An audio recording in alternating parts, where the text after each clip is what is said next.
Hello friends, कैसे हैं आप सभी लोग। यूपीएससी का एक बहुत इम्पोर्टेंट एग्ज़ाम जो है वो होने वाला है, वो है ईपीएफओ। जो ऑर्गेनाइजेशन है ईपीएफओ, उसके अंदर APFC, assistant provident fund commissioner. और ये इम्पोर्टेंट एग्ज़ाम इसलिए है क्योंकि एक ऐसा एग्ज़ाम है जिसके अंदर सिर्फ एक रिटन ऑब्जेक्टिव टाइप एग्ज़ाम होगा और उसके बाद में सीधा इंटरव्यू है। और ये पे मैट्रिक्स के हिसाब से लेवल 10 का जॉब है। ग्रुप ए ये सर्विस है जिसमें आप असिस्टेंट कमिश्नर बनेंगे ईपीएफओ के अंदर। तो ये एग्ज़ाम जो है वो नवंबर एंड में पॉसिबली होने वाला है। और इसके रिगार्डिंग एक इम्पॉर्टेंट लेक्चर अभी हम स्टार्ट कर रहे हैं सीरीज़। ये एमसीक्यू सीरीज़ है जिसमें हम मॉक टेस्ट एक तरह से देंगे। जो क्वेश्चंस पूछे जाएंगे उन्हीं के बेसिस पे ये मॉक क्वेश्चंस होंगे। ओके, तो स्टार्ट करेंगे ये 100 एमसीक्यू से। ये सेट 1 है जिसमें 40 क्वेश्चंस हम देखेंगे। चलिए स्टार्ट करते हैं। पहला क्वेश्चन है the employees provident fund organisation EPFO. देखो, इसी ऑर्गेनाइजेशन का ये इंपॉर्टेंट एग्जाम है। कर्मचारी भविष्य निधि संगठन जो ऑर्गेनाइज्ड सेक्टर है, ठीक है, संगठित क्षेत्र जिसको कहते हैं। ऑर्गेनाइज मतलब जैसे आप देखते हैं चारों तरफ हर प्रकार के वर्कर्स होते हैं, लेबरर्स होते हैं, लेकिन जहाँ पर वो ऐसे एस्टेब्लिशमेंट में काम करते हैं जहाँ पर लेबर लॉज लागू होते हैं और उसके सारे जो स्टैट्यूटरी बेनिफिट जो है वो उनको मिलते हैं, जैसे कि उनको लीव्स वगैरह के जो हैं पूरे रूल्स वहाँ लागू होते हैं। और सैलरी में से प्रोविडेंट फंड के बेनिफिट दिए जाते हैं। प्रोविडेंट फंड का बेनिफिट किस तरह से होता है कि जैसे मान लीजिए किसी एम्प्लॉय की सैलरी 10,000 रुपये है तो 12% उसकी सैलरी से डिडक्ट होता है और 12% ही उसका एम्प्लॉयर जो है वो मिलाता है। तो दैट मीन्स कि 1200 प्लस 1200 ये 2400 रुपये जो हैं वो हर महीने उस एम्प्लॉय के ईपीएफ खाते में जमा होते हैं।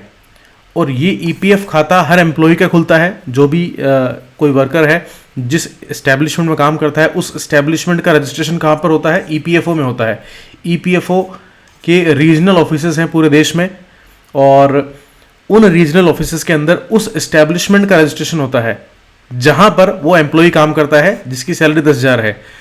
तो उसकी सैलरी में से 12% एम्प्लॉय शेयर जिसको कहते हैं वो कटता है और एम्प्लॉयर शेयर ये 12% एम्प्लॉयर मिलाता है। तो इस तरह से 24% जो है वो उसके ईपीएफ खाते में जमा होता है। ये ईपीएफ खाता मेंटेन कौन करता है? ये ईपीएफओ करता है। ठीक है, किस तरह से करता है कि उस एस्टेब्लिशमेंट का रजिस्ट्रेशन होता है, उसको एस्टेब्लिशमेंट का ईपीएफ कोड नंबर होता है एक, और उसके अंदर फिर एम्प्लॉइज के नंबर्स होते हैं, खाते होते हैं। तो ये खाते ईपीएफओ में मेंटेन होते हैं वहां के रीजनल ऑफिसेस के अंदर। तो ये ईपीएफओ का मेन काम है। ठीक है, तो प्रोविडेंट फंड क्या है? ये एक तरह से सोशल सिक्योरिटी है। तो ये ऑर्गेनाइज्ड सेक्टर की विशेषता होती है जहां पर ये labour law, social security law ये सब जो है वो लागू होते हैं। और इस संगठित क्षेत्र का ये इंपॉर्टेंट स्टैट्यूटरी बॉडी है।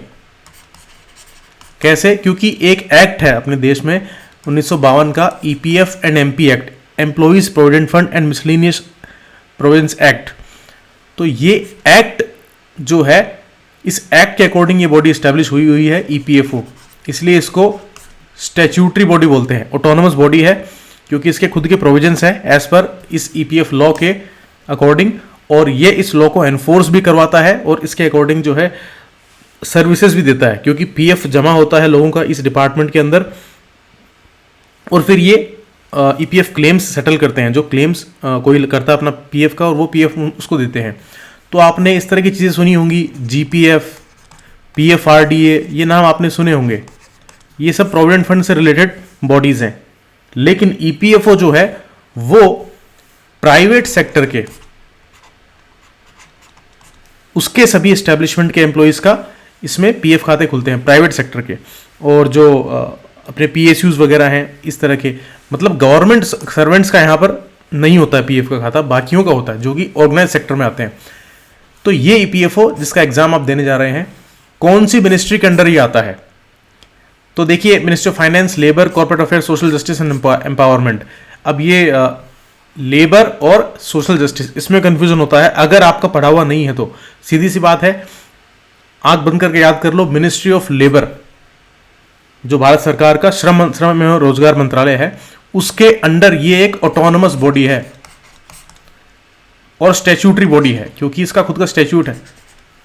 ठीक है, कानून देश का है लेकिन उसी स्टैट्यूट के अकॉर्डिंग एस्टैब्लिश हुई है, तो ये ऑटोनोमस स्टैट्यूटरी बॉडी है ईपीएफओ, और मिनिस्ट्री ऑफ लेबर के अंडर ये काम करती है। मिनिस्ट्री ऑफ लेबर के अंडर कुछ ऑर्गेनाइजेशंस हैं बहुत इंपॉर्टेंट, जिसको आपको हमेशा याद रखना है।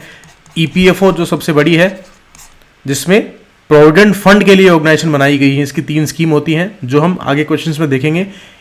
तो ये एक बॉडी है ईपीएफओ। एक आपने सुना होगा ईएसआई, एम्प्लॉय स्टेट इंश्योरेंस, और एक चीफ लेबर कमिश्नर। ये 3 इंपॉर्टेंट बॉडी हैं जो मिनिस्ट्री ऑफ लेबर के अंडर आती हैं।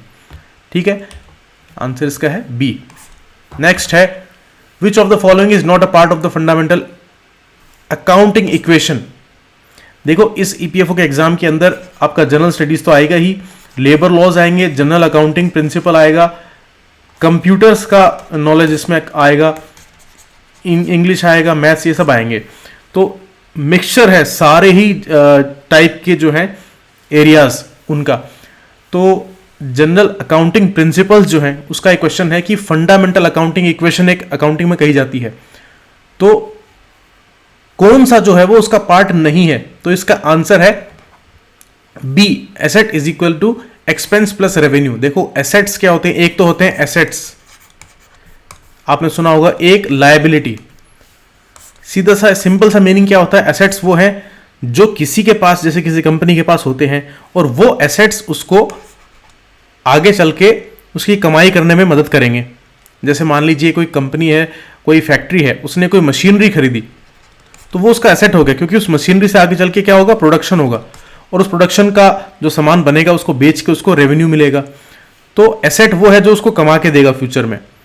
लायबिलिटी जो उसको चुकानी है, अब जैसे उस एसेट को, मशीनरी को खरीदने के लिए उसने लोन लिया, तो लोन ले लिया, उससे मशीन ले ली, लेकिन अभी वो हिसाब बराबर नहीं हुआ, अभी वो लोन चुकाना है, तो वो लायबिलिटी है। जैसे मान लीजिए 5 करोड़ का लोन लेके मशीन खरीदी, तो मशीन खरीदी, वो मशीन आ गई एसेट्स में, लेकिन जो 5 करोड़ का लोन है वो लायबिलिटी है। तो एसेट्स और लायबिलिटी का ही सारा खेल होता है।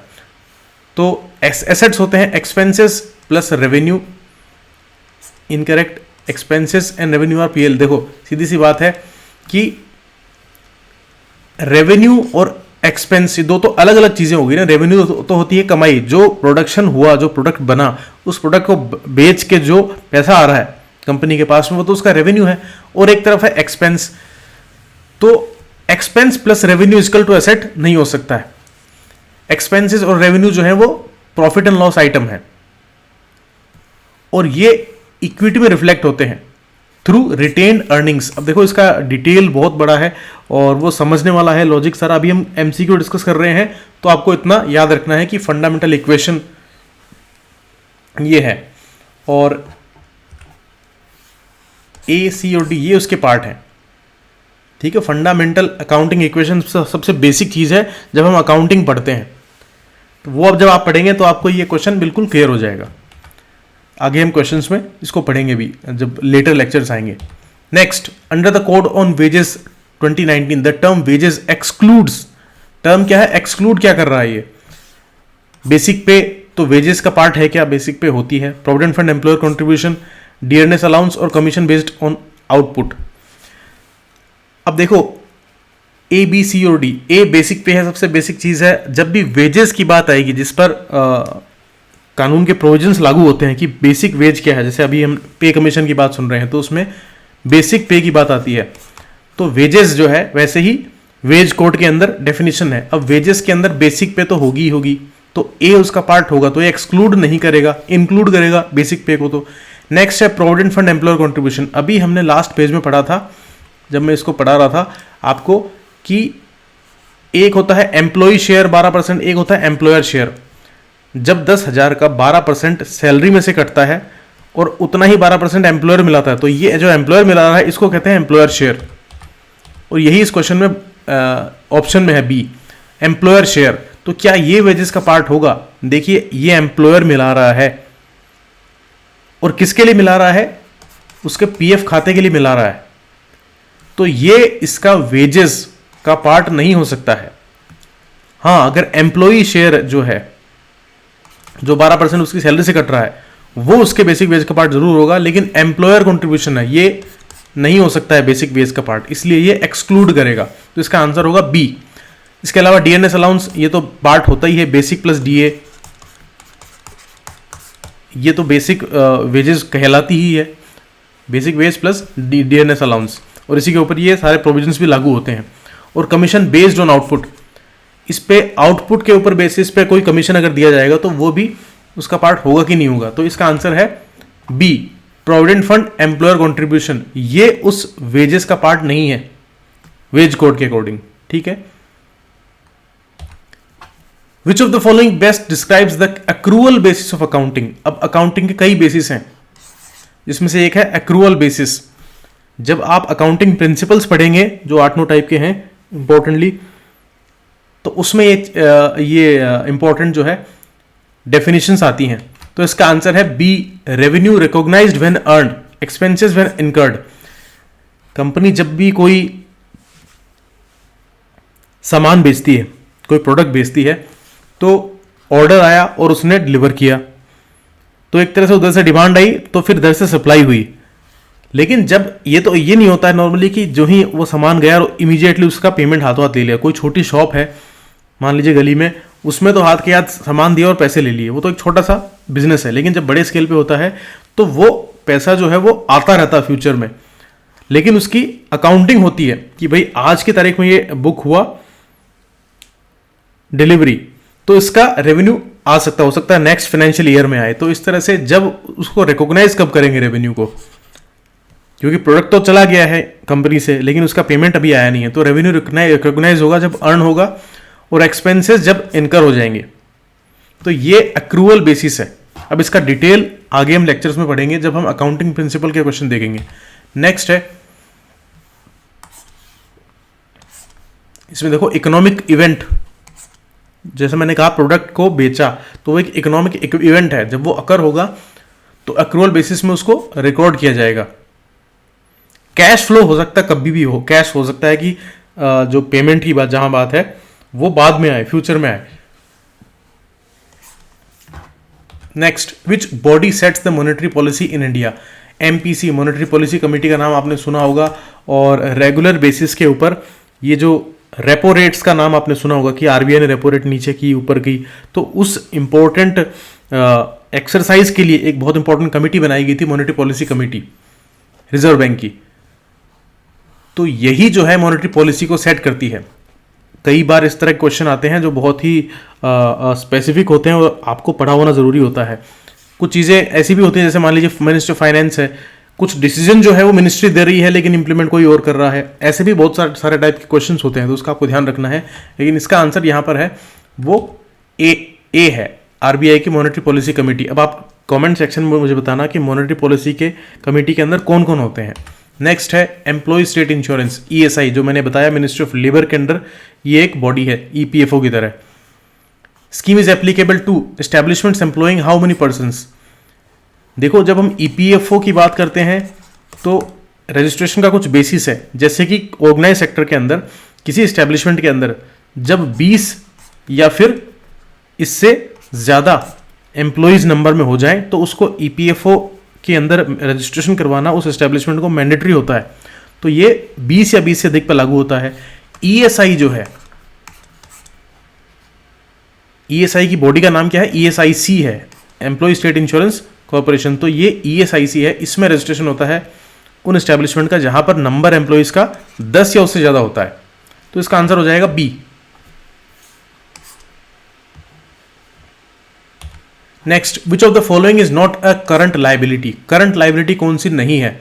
Short term loan payable, accounts payable, accrued expenses या लॉन्ग टर्म डिबेंचर्स। देखो करंट लाइबिलिटी होती है एक, ठीक है, एक होता है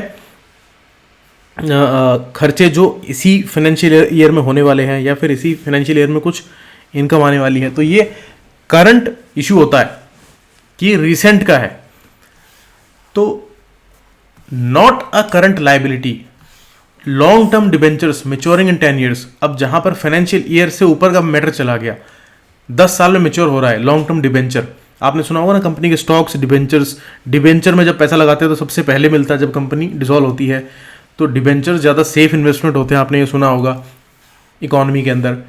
तो ऐसे ही लॉन्ग टर्म डिबेंचर इसमें बेस्ट आंसर होगा, क्योंकि नॉट अ करंट लाइबिलिटी बिल्कुल नहीं हो सकता, कह सकते हैं इसको, बाकी हो सकते हैं। अगर ये 12 महीने के अंदर अंदर ड्यू हो जाते हैं तब ये लॉन्ग टर्म नहीं कहलाएंगे और ये करंट लाइबिलिटी में आ जाएंगे। Which amendment introduced the provision for 4 labour codes consolidating multiple labour laws in India.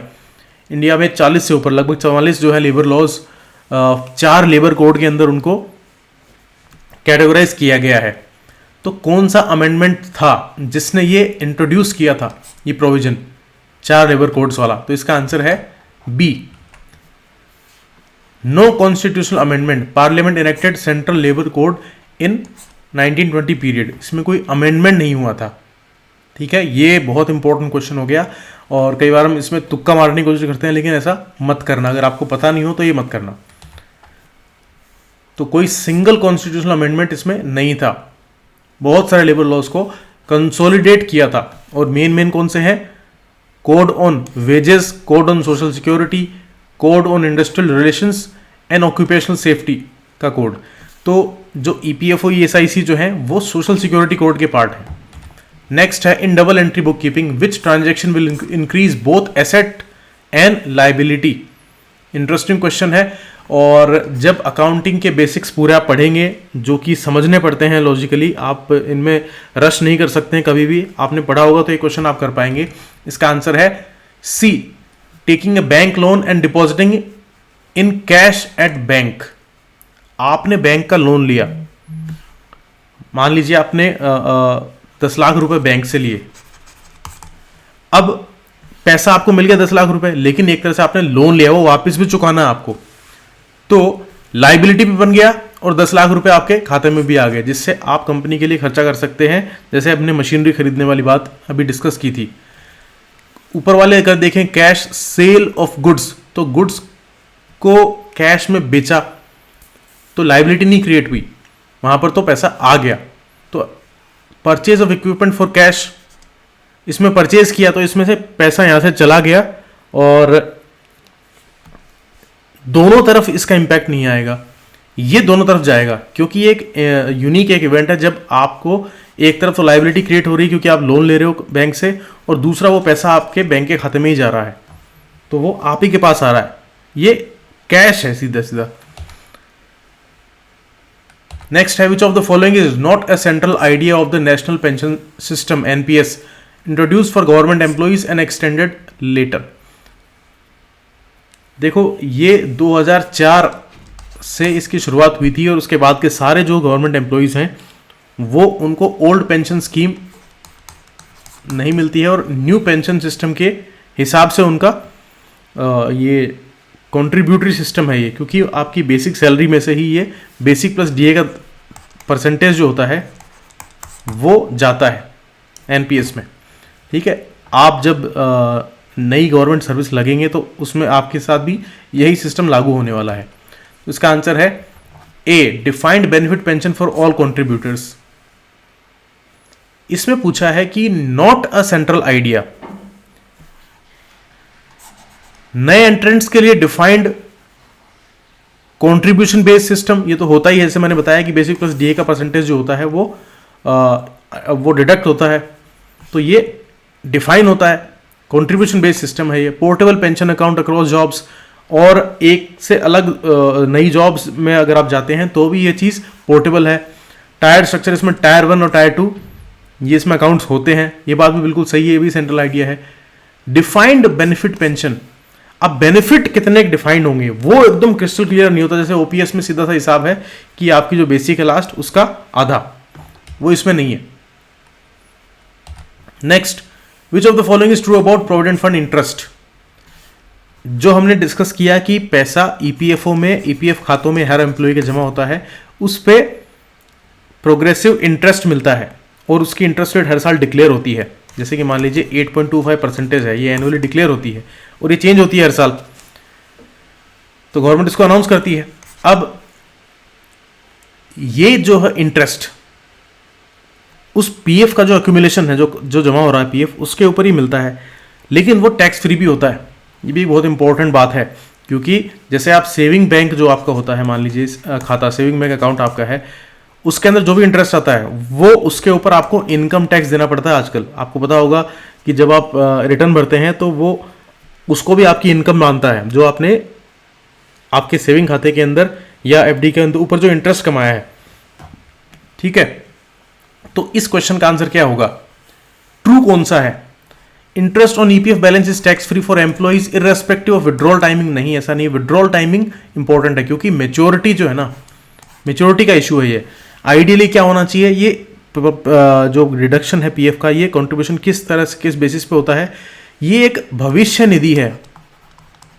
ठीक है, जैसे कि इसको प्रोविडेंट फंड बोलते हैं, कि ये फ्यूचर के लिए आपके, वो ये उन इवेंट्स के लिए पैसा इकट्ठा आपका हो रहा है जहां पर आपके पास कोई सोर्स नहीं होगा, जैसे बुढ़ापा है, जॉब नहीं रही, या अनएम्प्लॉयमेंट है, या कोई ऐसी नीड है जहां आप खुद काम नहीं कर पा रहे हैं और उस टाइम आपके पास कोई सहारा नहीं है, उस टाइम के लिए प्रोविडेंट फंड, उस टाइम के लिए सोशल सिक्योरिटी है। इसलिए ये रूल बनाया कि मेच्योरिटी के ऊपर जो विड्रॉल होगा उस पर इंटरेस्ट जो मिलेगा उसको, वो टैक्स फ्री रहेगा। तो इसका आंसर जो है सी है,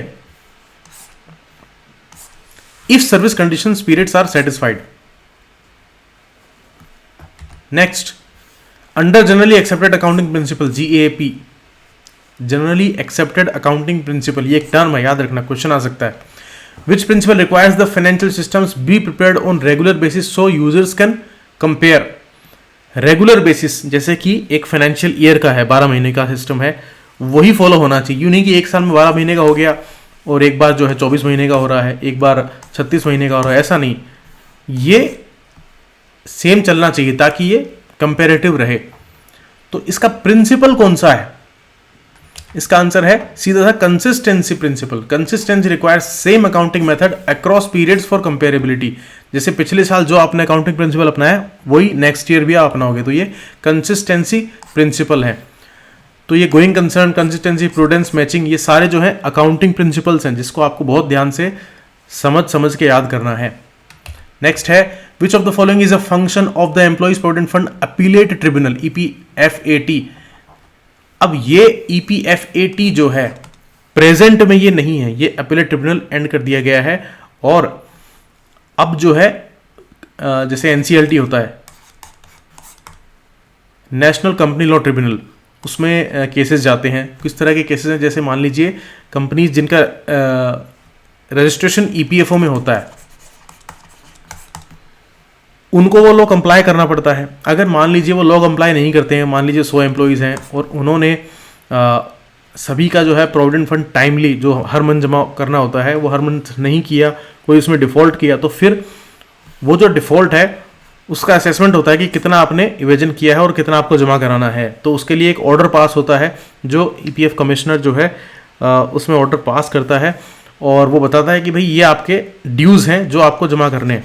अगर वो उस ड्यूज़ को डिस्प्यूट करता है तो वो पहले ईपीएफएटी अपीलेट ट्रिब्यूनल एक होता था और वहां पर अपील की जाती थी कि भाई ये जो ऑर्डर ड्यूज का मेरे खिलाफ पास किया गया है, वो कंपनी वाला कहता था जो ईपीएफओ ने किया है उससे मैं सहमत नहीं हूं, तो उसकी अपील करता था। तो वो ईपीएफएटी इंपॉर्टेंट एक बॉडी थी, अपीलेट ट्रिब्यूनल था। लेकिन अभी ये ईपीएफएटी प्रेजेंट में नहीं है और अभी वो एनसीएलटी जो है वहां पर अपील करते हैं। तो आंसर इसका होगा B. Next, under the payment of gratuity act, gratuity becomes payable to an employee on which of the following event: retirement, resignation, death or termination due to disability, या only on retirement after completing 20 years, only on retirement or termination due to misconduct, on all leaves exceeding 6 month। देखो ये एक change भी आ रहा है जो नए labour code आ रहे हैं उसमें, क्योंकि पहले से एक पेमेंट ऑफ ग्रेजुएटी एक्ट है जो कि एस्टैब्लिशमेंट के ऊपर लागू होता है और एम्प्लॉइज को उसका बेनिफिट मिलता है उसके अकॉर्डिंग।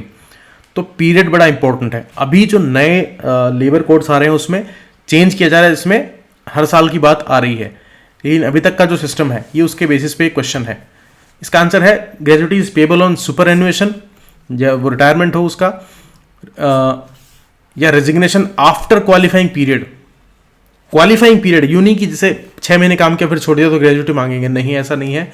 और इसी क्वालिफाइंग पीरियड में अब चेंजेस आ रहे हैं, वो मुझे आप बताना कि आपने क्या पढ़ा है जो लेटेस्ट है, ये क्वालिफाइंग पीरियड कितना हो गया है और पहले कितना था, ये आपके लिए मैं क्वेश्चन छोड़ रहा हूँ।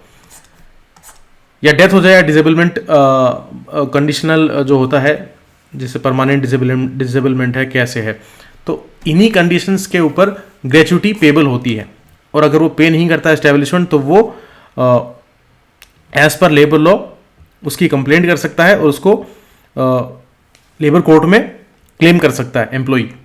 Next, which of the following is treated as non cash expense in accounting? Non cash, depreciation, salary paid in cash, rent paid in cash, utility bills. देखो एक्सपेंस की बात है, मतलब खर्चा हो रहा है, मतलब कि आपकी कंपनी का जो भी कुछ, मान लीजिए एक फंड है और जो उसका उसके पास में पैसा है, मान लीजिए जो भी खर्चा होगा वो कम होगा ना उसका फंड कंपनी का। अगर सैलरी पे करेगा कैश में तो वो कम हो जाएगा, रेंट पे करना है तो वो कम हो जाएगा, यूटिलिटी बिल्स जैसे बिजली का बिल है, ये सब बिल जो होते हैं वो पे करने हैं तो वो भी उसको कम करेंगे। एक होता है डेप्रिसिएशन, ये क्या होता है, जैसे जो एसेट्स हैं उसके पास में, मान लीजिए 1 करोड़ रुपए में उसने कोई एसेट्स खरीदे, मशीन खरीदी और फर्नीचर खरीदा, जो सारा उसके बिजनेस में काम आता है, लेकिन वो साल दर साल उसके अंदर कमी आती है उसकी वैल्यू में। जैसे मान लीजिए कंपनी की गाड़ी है, 20 लाख की गाड़ी है, लेकिन हर साल उसमें डेप्रिसिएशन होगा, कम होगा। अब उसमें कोई पेमेंट नहीं किया जा रहा है कंपनी के द्वारा, लेकिन ऑटोमेटिकली टाइम के साथ में उसकी वैल्यू गिर रही है। आज जो उसके पास में 1 करोड़ की मशीन थी, आज उसको बेचने जाए 1 करोड़ मिलेगा, लेकिन 2 साल बाद बेचने जाएगा तो उसको 80 लाख ही मिलेगा। तो ऐसा क्यों हुआ? कोई उसमें से कटौती थोड़ी हुई है उसके पार्ट में, या कोई पेमेंट थोड़ी हुआ उसके अंदर से, लेकिन उसकी लाइफ जो है वो कम हो गई है क्योंकि डेप्रिशिएट हो गया है। तो ये नॉन कैश एक्सपेंस है एक तरह से, तो इसका आंसर है A. Next, which of the following is the primary objective of the RBI's monetary policy? Primary objective क्या है? Full employment, price stability and growth, maximising tax revenue, या फिक्सिंग फिस्कल डेफिसिट? देखो फिस्कल डेफिसिट एक बड़ा target है, एक broad target है, macro target है देश की इकोनॉमी के लिए, लेकिन प्राइमरी ऑब्जेक्टिव पूछा है आरबीआई की मॉनेटरी पॉलिसी का, स्पेसिफिक पूछा है। तो मॉनेटरी पॉलिसी किस लिए आती है? वो क्या करती है? रेपो रेट वगैरह डिक्लेयर करती है कि किस इंटरेस्ट रेट के ऊपर बैंक्स वगैरह लोन देंगे, तो मार्केट में पैसा बढ़ना चाहिए या कम होना चाहिए, लिक्विडिटी इसको कहते हैं। इन्फ्लेशन उसी से रिलेटेड होता है। तो ये इन सब चीज़ों के लिए मॉनेटरी पॉलिसी कमेटी काम करती है। तो प्राइस स्टेबिलिटी एक बड़ा मुद्दा है जो कि प्राइमरी ऑब्जेक्टिव होता है, प्राइस स्टेबिलिटी और ग्रोथ, जिसमें ग्रोथ का ध्यान रखा जाता है। उसी के हिसाब से ही वो डिसीजन लिया जाता है कि भाई मार्केट में अभी बिल्कुल ऐसी स्थिति है कि पैसा घूम ही नहीं रहा, पैसा ही नहीं है लोगों के पास में खरीदने के लिए, तो पैसा बढ़ाया जाएगा, इन्फ्लेशन उससे फिर आगे राइज होगा। तो जब बढ़ाना होगा पैसा, उसके लिए क्या करते हैं वो इंटरेस्ट रेट्स को कम कर देते हैं ताकि लोगों को सस्ता लोन मिल जाए, पैसा ज़्यादा उनके पास में आए और उस पैसे को खर्च करेंगे तो मार्केट में पैसा आएगा और उससे फिर इन्फ्लेशन राइज भी होता है। तो ये प्राइस स्टेबिलिटी और ग्रोथ, ये एक मेन इसका ऑब्जेक्टिव है। नेक्स्ट है under the employees compensation act, जो पहले वर्कमैन्स कॉम्पनसेशन कहलाता था, इज पेड फॉर, किसके लिए ये पे किया जाता है? Provident fund, voluntary retirement, any sickness whether work related और नॉट, और ऑक्यूपेशनल डिजीजेस एंड एक्सीडेंट।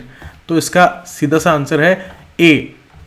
इसमें एम्प्लॉयमेंट रिलेटेड इंजरीज हो जाती है, डेथ हो जाती है या डिजीज कोई हो जाती है जो कि जनरल सिकनेस ना हो, नॉर्मल कोई आदमी नेचुरली बीमार पड़ा है उसके लिए नहीं है, लेकिन अगर एम्प्लॉयमेंट रिलेटेड, जैसे मान लीजिए स्टोन क्वेरीज जो होती हैं या इस तरह की जो कोई हैजर्डस जहाँ पर होता है काम, कोई फैक्ट्री है, कोई कोल खदान है, कोई स्टोन वाला है, उससे उसको क्या है सिलिकोसिस हो गया, फेफड़ों में पत्थर की डस्ट जाने से उसको बीमारी हो गई, तो वो एम्प्लॉयमेंट रिलेटेड इंजरी है और उससे उसकी डेथ भी हो सकती है। तो उसके लिए जो है ये इंपॉर्टेंट एक्ट है जहाँ उसको कॉम्पनसेशन मिलता है। नेक्स्ट है अकाउंटिंग कॉन्सेप्ट कौन सा है जो अज्यूम करता है that the enterprise will continue to operate in foreseeable future, कि आगे भी ये बिजनेस चलता रहेगा। ये कौन सा वाला कॉन्सेप्ट है?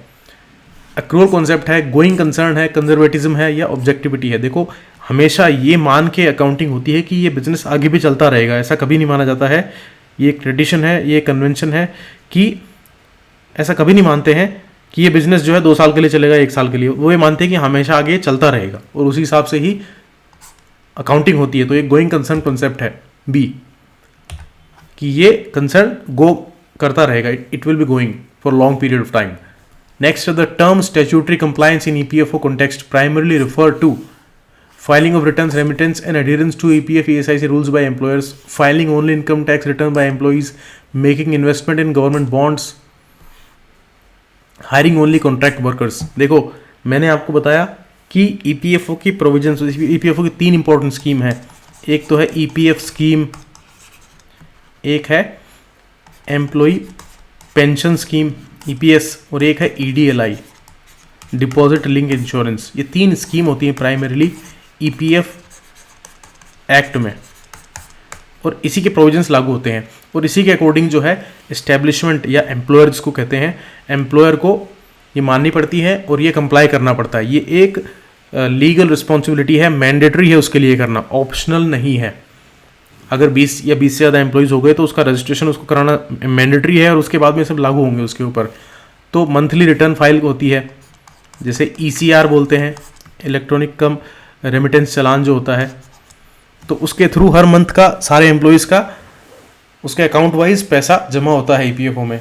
तो रिटर्न फाइल करना, रेमिटेंसेज और ये EPF रूल्स को फॉलो करना, तो इसका आंसर ए है। नेक्स्ट है, which of the following statements about the industrial dispute act 1947 is correct? ID act, it applies to all sectors and all employees without exception. It provides machinery for investigation and settlement of industrial dispute and classification of strike lockouts. It is only concerned with wage of employees. It abolishes the right to strike. तो देखो सही बताना है हमें, तो best answer क्या है? ID act. इसमें क्या होता है, एक तरफ तो एम्प्लॉय होता है, एक तरफ उसका एम्प्लॉयर होता है या एस्टेब्लिशमेंट जो है, ठीक है, और एक तरफ ये एक्ट है। तो इनके बीच में कोई डिस्प्यूट नहीं हो, एम्प्लॉय एम्प्लॉयर के बीच में, इसके लिए इंपॉर्टेंट एक्ट है। तो ये एक मशीनरी है कि कोई अगर उनमें आपस में डिस्कॉर्ड है, कोई एग्रीमेंट कोई फेल हो रहा है कहीं आपस में उनका, तो वो किसी से रिलेटेड भी हो सकता है, वेजेस से रिलेटेड हो सकता है, या कोई वर्क कंडीशंस के हिसाब से उससे रिलेटेड हो सकता है। तो उसके लिए एक मशीनरी है जहां पर इन डिस्प्यूट को सेटल किया जाता है, ठीक है, और इसी के अंदर बहुत सारे प्रोविजंस दिए गए हैं, कंडीशंस दी गई हैं। तो इसमें हमें करेक्ट पूछा है। पहला देखो ए है, मैंने आपको हमेशा बोला है कि एक्सट्रीम सेंटेंसेस जहां पे आ गया वहां पर आपको 2-3 बार सोचना है। ऑल सेक्टर्स, ऑल आ गया मतलब एक्सट्रीम सेंटेंस आ रहा है। It abolishes the right to strike, ये भी एक एक्सट्रीम बात हो गई।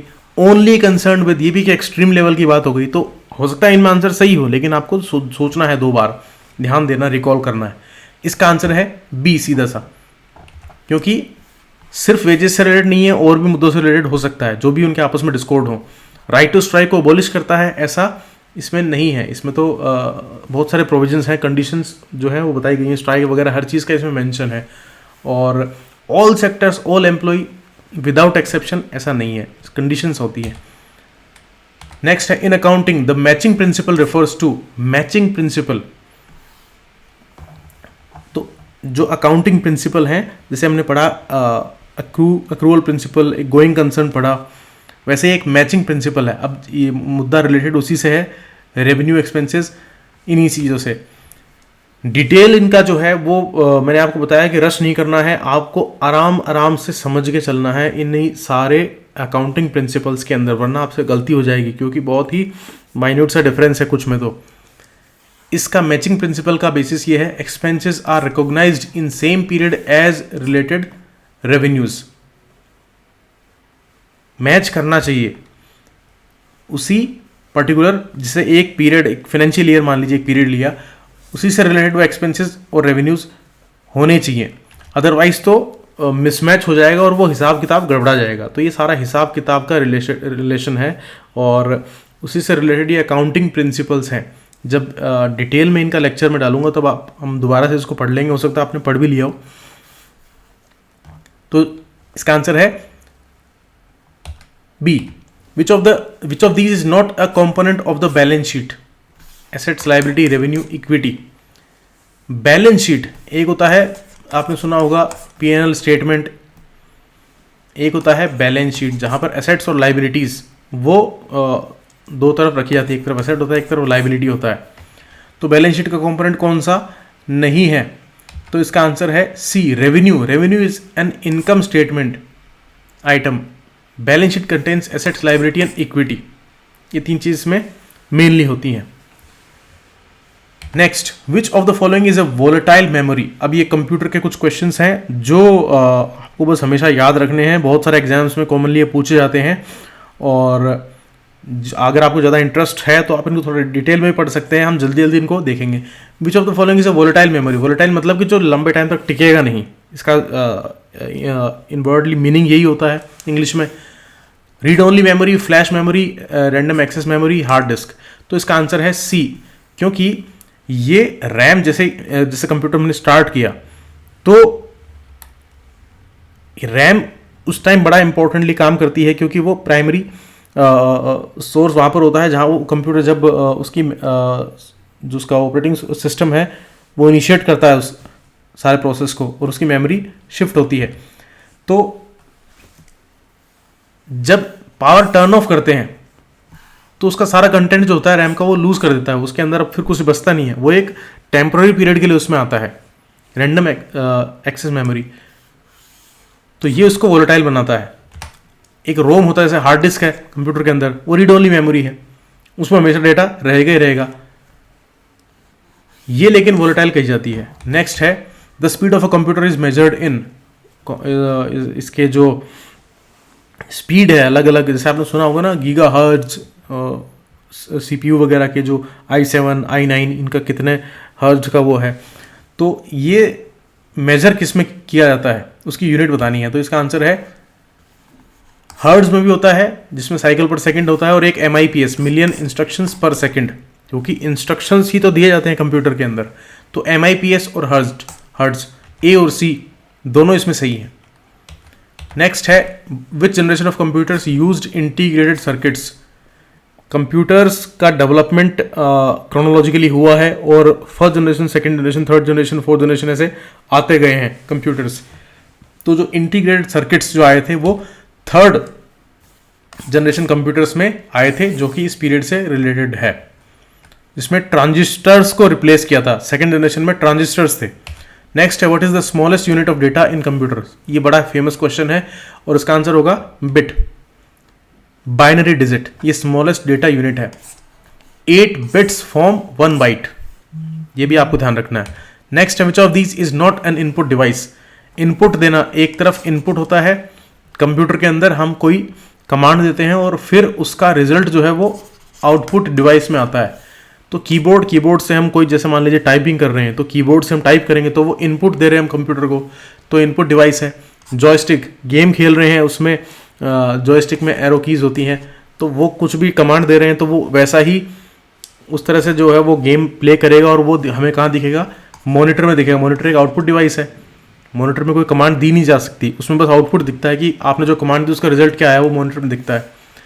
प्लॉटर और स्कैनर, स्कैनर जो होता है उसमें भी क्या करते हैं, हम कोई डॉक्यूमेंट रखते हैं, फिर वो उसको एक तरह से उसकी फ़ोटो खींचता है, ये मान लीजिए बेसिक टर्म्स में, वो उसको स्कैन करेगा पूरा, इधर से एक लाइट चलती है, ऐसे ऐसे जाती है और फिर वो उसको स्कैन करके वो ऐसे कैसे हमें मॉनिटर पे दिख जाएगा कि जो स्कैन किया है। मतलब स्कैनिंग भी एक इनपुट ही तो हो गया, इनपुट दे रहे हैं। प्लॉटर क्या है, ये एक तरह का स्पेसिफिक प्रिंटर जैसा होता है, और इसमें कमांड दी नहीं जाती, इसमें तो रिजल्ट आता है कि जो हमने कोई डिज़ाइन दिया वो प्रिंट होके आ रहा है। जैसे प्रिंटर होता है वैसे ही प्लॉटर होते हैं। तो प्लॉटर एक इनपुट डिवाइस नहीं है। ये देखो इस तरह का होता है, जैसे एक नक्शा वगैरह है वो छपा है इसमें, ये प्लॉटर टाइप का है, ये प्रिंटर जैसा होता है। तो ये आउटपुट डिवाइस है, इनपुट नहीं है। तो ऐसे जनरल क्वेश्चन बहुत सारे पूछे जाएंगे, उनका ध्यान रखना आपको। Next, BIOS stand for. अब ये फुल फॉर्म भी बड़ी इंपॉर्टेंट होती हैं। बायोस का फुल फॉर्म क्या है? बाइनरी इनपुट आउटपुट सिस्टम है, बेसिक इनपुट आउटपुट सिस्टम है, बेसिक इंटरनल आउटपुट क्या है? इसका सीधा सा मीनिंग है C, basic input output system. BIOS एक फर्मवेयर है जो हार्डवेयर को इनिशियलाइज करता है स्टार्टअप के टाइम पर। आपने देखा होगा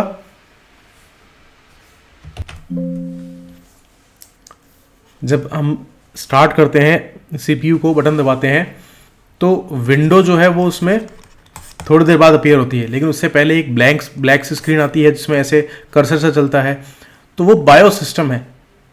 और वो जब ऑपरेटिंग सिस्टम जो विंडोज़ होता है उसको लोड करने से पहले जो हार्डवेयर को इनिशियलाइज करता है वो बायोस है, वो बेसिक इनपुट आउटपुट सिस्टम है। ठीक है, आप इसको हमेशा ध्यान रखना। बेसिक इंटीग्रेटेड नहीं है, बेसिक इनपुट आउटपुट नहीं है, बाइनरी इनपुट आउटपुट नहीं है, बेसिक इनपुट आउटपुट सिस्टम है। नेक्स्ट है which of the storage media provides the highest data access speed. Highest speed किस में आती है? अब देखो, ये जैसे जैसे क्रोनोलॉजिकली नई जनरेशन आती गई तो ये चीज़ें आपने देखी थी। मैग्नेटिक टेप बहुत पहले आती थी, आपको याद होगा जो पुराने टाइम में वो एक कैसेट होता था जिसमें ब्राउन ब्लैक कलर की एक वो होती थी जो यहाँ रोल होती रहती थी, ये मैग्नेटिक टेप थी, कैसेट जो होती थी जिसको हम टेप में डालते थे। उसके बाद में सीडी रोम, कॉम्पैक्ट डिस्क आई थी, फिर हार्ड डिस्क, और अब आता है सॉलिड स्टेट ड्राइव जो कि सबसे फास्टेस्ट है, एसएसडी। तो ये स्टोरेज मीडिया है जो फास्टेस्ट है। आंसर इसका C. A compiler is used for, compiler किस लिए होता है? आपको याद रखना है, हाई लेवल लैंग्वेज को मशीन लैंग्वेज में ये ट्रांसलेट करता है। कंप्यूटर जो है वो मशीन लैंग्वेज समझता है, तो जो हाई लेवल लैंग्वेजेस हैं वो पहले मशीन लैंग्वेज में उसको ट्रांसलेट करता है कंपाइलर। ए इसका आंसर है। Next, which protocol is use to receive email. Protocol कौन सा होता है जो कि ईमेल रिसीव करने के लिए होता है? तो इसका आंसर होगा बी, पोस्ट ऑफिस प्रोटोकॉल इसको बोलते हैं, POP3। और एक IMAP होता है, ठीक है, जो रिसीव करने के लिए इंपॉर्टेंट है। POP3 और IMAP रिसीव करने के लिए। SMTP जो होता है वो सेंड करता है, भेजता है उसको, याद रखना। तो इसको आप ऐसे याद कर सकते हो, S से सेंड भेजना और IMAP इन मतलब आई हो गया, इस तरह से आप याद रख सकते हैं। नेक्स्ट है the device use to connect multiple computers within a LAN. जो एक लैन से बहुत सारे कंप्यूटर्स को कनेक्ट करता है वो डिवाइस का नाम क्या है? स्विच आपने नाम सुना होगा, इसका आंसर है स्विच। अब ये सारे राउटर हैं, हब हैं, मॉडेम हैं, इनका आपको बेसिक फंक्शन याद होना चाहिए। क्वेश्चन किसी से भी पूछ सकते हैं क्योंकि ये बेसिक कंप्यूटर्स का वर्किंग का नॉलेज है। नेक्स्ट है which of the following is not an example of open source software. Open source, Linux आपने नाम सुना होगा। लिनक्स जो है, लाइनेक्स भी कई बार बोलते हैं, लिनक्स भी बोलते हैं, ये ओपन सोर्स सॉफ्टवेयर है जिसके अंदर अलग अलग यूजर्स जो हैं वो कोई भी उसमें अपना इनपुट दे सकते थे। ये आपको याद होगा जुरासिक पार्क आपने देखी होगी मूवी, उसमें लास्ट में वो जो बच्ची होती है वो बोलती है ये लिनक्स है, मुझे पता है इसके अंदर काम कैसे करते हैं। तो ये ऑपरेटिंग सिस्टम्स ही हैं, लेकिन ये अलग टाइप का ऑपरेटिंग सिस्टम है। अब इसको समझाने के लिए थोड़ा टाइम चाहिए, में डिटेल चाहिए, तो आप इसको याद कर लो कि ओपन सोर्स सॉफ्टवेयर जो है ये विंडोज़ नहीं होता, क्योंकि विंडोज़ जो है माइक्रोसॉफ्ट का एक, जिसको बोलते हैं कि उनका खुद का है, ये लाइसेंस्ड है, प्रोप्राइटरी सॉफ्टवेयर है ये विंडोज़ माइक्रोसॉफ्ट का। लेकिन लिनक्स, फायरफॉक्स और लाइब्रे ऑफिस के लिए ऐसा हम नहीं कह सकते हैं। नेक्स्ट है binary equivalent of decimal 25 is. ये इंटरेस्टिंग क्वेश्चन है और हर बार किसी न किसी एग्जाम में पूछा जाता है। बाइनरी इक्विवेलेंट ऑफ डेसिमल 25, देखो एक बड़ा सिंपल सा मैं आपको तरीका बताता हूँ। 25 है, उसको आप डिवाइड करो दो से, तो 12 आएगा, 24 बच गया 1, तो ये 1। अब ये 12 है, इसको 2 का भाग दोगे तो 6 आ गया, बच गया 0। तो